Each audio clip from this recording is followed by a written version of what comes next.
जिसको भारत सरकार द्वारा पद्म भूषण और पद्म विभूषण से सम्मानित किया गया है, जो भारत का दूसरा सबसे बड़ा पुरस्कार है।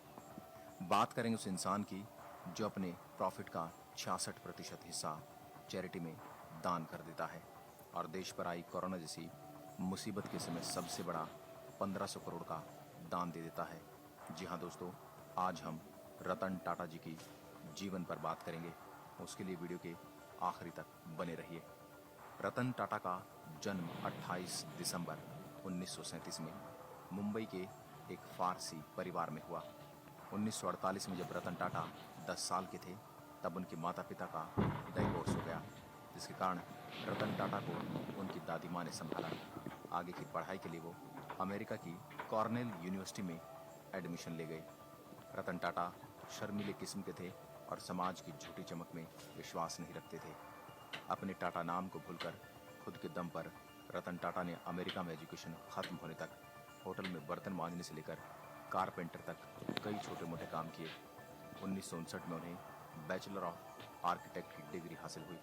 1961 में उन्होंने अपना करियर टाटा ग्रुप के टाटा स्टील के शॉप फ्लोर पर काम करने से शुरू किया। टाटा की परंपरा के अनुसार 1970 तक वो टाटा ग्रुप के अलग अलग कंपनी में काम करते रहे। 1970 को उनको मैनेजमेंट में प्रमोट किया गया। 1971 में रतन टाटा को टाटा ग्रुप की टीवी और रेडियो बनाने वाली और घाटे में चलने वाली नेल्को कंपनी की जिम्मेदारी दे दी गई। अगले 3 सालों में रतन टाटा ने इस कंपनी को खड़ा किया और नेल्को के मार्केट शेयर को 2% से 20% तक बढ़ाया। लेकिन देश में लागू हुई इमरजेंसी और उसके बाद आई आर्थिक मंदी के कारण नेल्को कंपनी को बंद करना पड़ा और रतन टाटा के जीवन में आया पहला फेलियर था। 1977 में रतन टाटा को टाटा ग्रुप के एक्सप्रेस मिल कंपनी की बागडोर सौंपी गई, जो कि बंद होने के कगार पर थी। रतन टाटा ने इस कंपनी को फिर से खड़ा करने के लिए मैनेजमेंट में 50 लाख इन्वेस्टमेंट करने का प्रस्ताव रखा, लेकिन मैनेजमेंट ने इस प्रस्ताव को ठुकरा दिया। रतन टाटा के जीवन में यह दूसरा बड़ा फेलियर था, लेकिन इससे रतन टाटा ने बहुत कुछ सीखा। 1981 में रतन टाटा को टाटा इंडस्ट्री का अध्यक्ष बनाया गया। 1991 में टाटा ग्रुप ने रतन टाटा को टाटा ग्रुप का चेयरमैन बना दिया, जिसके बाद टाटा ग्रुप और तेजी से बढ़ने लगा।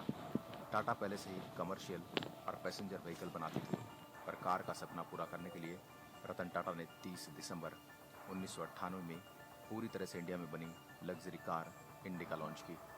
रतन टाटा का यह ड्रीम प्रोजेक्ट था और इसको पूरा करने के लिए उन्होंने बहुत मेहनत की थी, लेकिन ऑटो एनालिस्ट ने इस कार को बुरी तरह से क्रिटिसाइज़ किया, जिसका नतीजा टाटा इंडिका की सेल पर हुआ।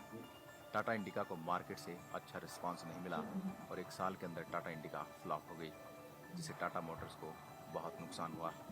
इसके बाद रतन टाटा को अपने फैसले की लेकर तमाम आलोचनाओं का सामना करना पड़ा। तब कुछ लोगों और इन्वेस्टर द्वारा रतन टाटा को इंडिका की वजह से हुए नुकसान की पूर्ति के लिए अपना कार व्यापार किसी और कंपनी को बेचने का सुझाव दिया।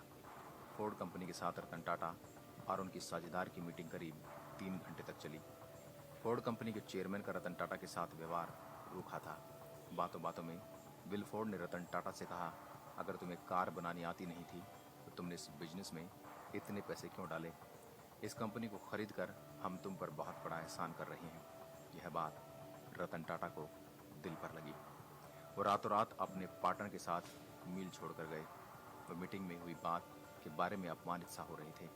उन्हें अब अपनी सक्सेस से बिल फोर्ड को जवाब देना था। वापस जाकर रतन टाटा ने अपना पूरा ध्यान टाटा मोटर्स में लगा दिया।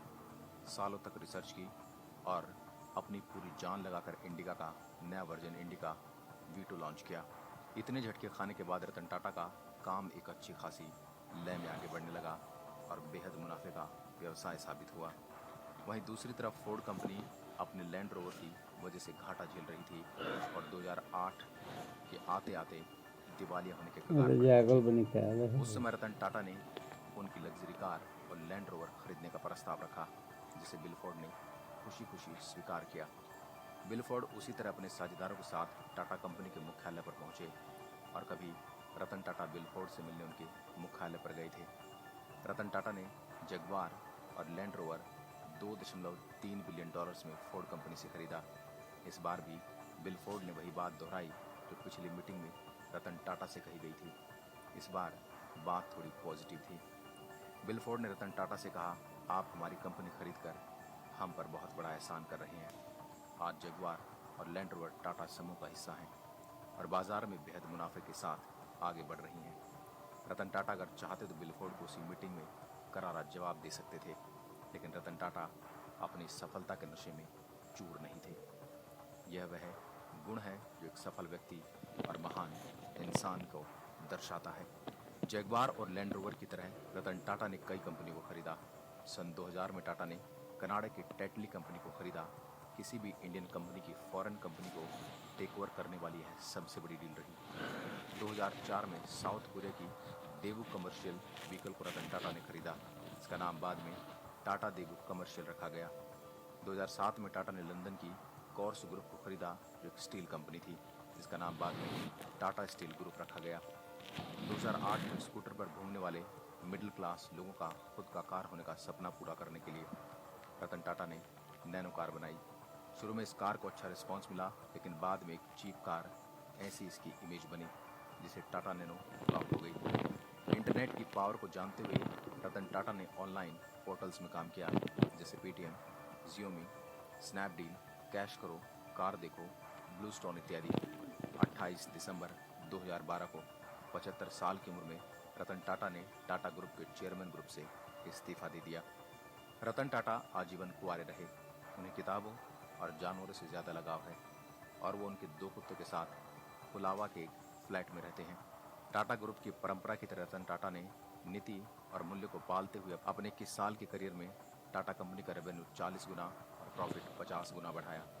आज टाटा ग्रुप की 100 से ज़्यादा कंपनियां हैं जो 150 से ज़्यादा देशों में चलती हैं और 7 लाख से ज़्यादा एम्प्लॉयज़ उनके साथ काम करते हैं। देश के प्रति जिम्मेदारी और प्यार के लिए टाटा ग्रुप अपने प्रॉफिट का 66% हिस्सा देश को डोनेट करती है। रतन टाटा को कई सारे पुरस्कारों से नवाजा गया है।